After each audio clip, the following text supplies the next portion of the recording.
ഹാ ഗായ്സ്, നമസ്കാരം. ഞാൻ വീണ്ടും ഒരു വീഡിയോ ആയിട്ട് വന്നിരിക്കുകയാണ്. വേറൊന്നുമല്ല, രേണുസുതി ഇപ്പം ബിഗ് ബോസിൽ കിടന്ന് കരഞ്ഞു പിടിച്ച് പറയുന്നു, വീട്ടിൽ പോകണം, പെൻഷനിലാണ്. അപ്പം അനുമോള് രേണുസുതിയെ പബ്ലിക്കായിട്ട് ഇൻസൾട്ട് ചെയ്ത് പറഞ്ഞു, പേനിൻ്റെ പ്രശ്നമുണ്ട്, വൃത്തിനീറ്റിനെ കുറിച്ചൊക്കെ സംസാരിച്ചപ്പോൾ അനുമോൾ അതിനെക്കുറിച്ചൊക്കെ പറഞ്ഞു ഗൈസ്. അപ്പം അത് രേണുസുതിക്ക് ഇത് താങ്ങാൻ പറ്റുന്നില്ല, അതുകൊണ്ട് വീട്ടിലേക്ക് പോകണം, ട്രീറ്റ്മെൻറ്റ് എടുക്കണം എന്നൊക്കെയാണ് പറയുന്നത്. സോ അതിനൊന്നും സമയം കിട്ടില്ലെന്നൊക്കെയാണ് പറയുന്നത്. ഒന്നാമതായിട്ട് രേണുസുതി വിചാരിക്കണം, ഈ ബിഗ് ബോസ് എന്ന് പറയുന്ന സംഭവം ചുമ്മാ ഈ വീടിൽ കിടന്ന് തുള്ളി മറിച്ച് എല്ലാവരെയും തെറി വിളിക്കുന്ന കണക്കും പിന്നെ സഹായിച്ച ആൾക്കാരെ മോശം പറയുന്ന കണക്കൊന്നും അല്ല ബിഗ് ബോസ് ഷോ എന്നുള്ളത് ആദ്യമേ മനസ്സിലാക്കണമായിരുന്നു.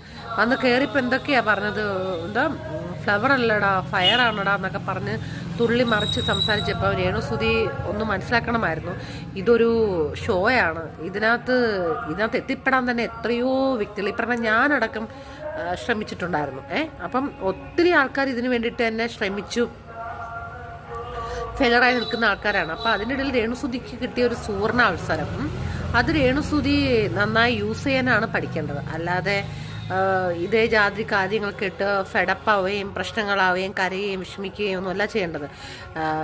യൂട്യൂബിൽ പല മീഡിയക്കാരും രേണുസുതിയെ വിമർശിക്കുമ്പോഴും അപമാനിക്കുമ്പോഴൊക്കെ രേണുസുതി വളരെ ചങ്കുടപ്പോടെ പറഞ്ഞിട്ടുണ്ട്, ഞാൻ ഇതൊന്നും നോക്കാറില്ല, കാണാറില്ല, മറ്റുള്ളവരുടെ കമൻറ്റുകൾ നോക്കാറില്ല, എനിക്കതൊന്നും പ്രശ്നമേ അല്ല എന്ന് പറഞ്ഞ രേണുസുതിയാണ് ഇപ്പോൾ ക്യാമറ നോക്കി മോങ്ങിക്കൊണ്ടിരിക്കുന്നത് ഗൈസ്, മനസ്സിലാക്കണം, മോങ്ങിക്കൊണ്ടിരിക്കുന്നത്. എനിക്കിപ്പോൾ ബിഗ് ബോസിനോട് പറയാനുള്ള ആ സ്ത്രീക്ക് അവിടെ നിൽക്കാൻ പറ്റുന്നതെന്നുണ്ടെങ്കിൽ ബിഗ് ബോസ് എന്തിനാ അവരെ പിടിച്ചു നിർത്തുന്നത്, അവരെ പറഞ്ഞുവിടണം. അവർക്ക് പറയുന്നു ട്രീറ്റ്മെൻറ്റ് എടുക്കണം, അങ്ങനെ പോകണം, ഇങ്ങനെ പോകണം എന്നൊക്കെ പറഞ്ഞത്. രേണുസുതി എന്താ വിചാരിച്ചത്, ഇത് വെറും ഒരു സാധാ ഷോ ആണെന്ന്, ഇല്ലാത്ത കണ്ടന്റുകൾ ഉണ്ടാക്കി കിടന്ന് തുള്ളി മറിയുന്ന കണക്കും ചോറ് വാരി കൊടുക്കുന്ന കണക്കും ഇങ്ങനെ തുള്ളി റീൽസ് കളിക്കുന്നതൊക്കെയാണോ ബിഗ് ബോസ് എന്നാണോ രേണുസുതി വിചാരിച്ചത്? അങ്ങനെയല്ല രേണുസുതി, ഇതൊരു ഇൻ്റർനാഷണൽ ഷോയാണ്. ഇതിനകത്ത് പലതും സഹിക്കും, പല അപമാനങ്ങൾ. ചിലപ്പോൾ കൂടെ നിൽക്കുന്ന മത്സരാർത്ഥികൾ നമ്മളെ ശരിക്കും കളിയാക്കി അപമാനിച്ച് അവർ വിജയിക്കാനേ നോക്കൂ. അപ്പം അതെല്ലാം തരണം ചെയ്ത് മുന്നോട്ട് പോകണം. ഇതൊരു ടാസ്ക് ഒക്കെ അടങ്ങിയിട്ടുള്ള ഒരു പ്ലാറ്റ്ഫോമാണ്.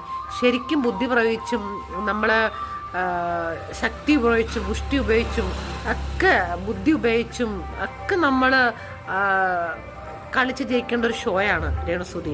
അത് നിങ്ങൾ മനസ്സിലാക്കുക. അല്ലാതെ ഇപ്പം ഇരുന്ന് മോങ്ങി കരഞ്ഞിട്ടൊന്നും കാര്യമില്ല.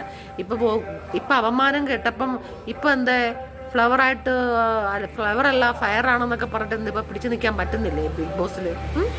പിടിച്ചു നിൽക്കാൻ പറ്റുന്നില്ലേ രേണുസുതിക്ക്?